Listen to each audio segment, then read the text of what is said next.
Leap of faith. Tasha Williams sat at her desk, watching the clock tick with a heaviness in her chest that had become all too familiar. Her cubicle walls were plastered with spreadsheets, performance charts, and polite corporate reminders. Yet, in the bottom drawer of her desk, tucked beneath paper clips and old pay stubs, was a worn leather notebook filled with recipes, business plans, and a dream that refused to die. She had always loved baking. Her grandmother taught her how to fold dough with her hands and pour love into every bite. For years, she fantasized about owning her own bakery. But every morning, she traded that dream for a 9-to-5 she didn't love, just to pay the bills.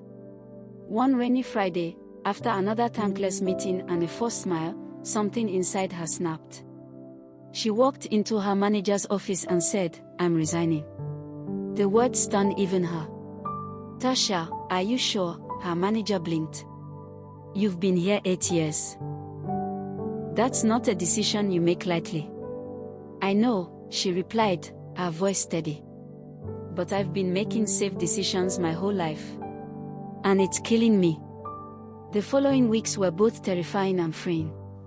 With no steady paycheck, Tasha poured her energy into what she called Brown Sugar and Grace, her dream bakery. She rented a small space in her neighborhood, painted the walls peach and gold, and hung up black and white photos of her grandmother in the kitchen. She started with online orders. Cakes, cookies, sweet bread. She delivered them herself, sometimes with trembling hands and prayers whispered under her breath. The first few months were rough.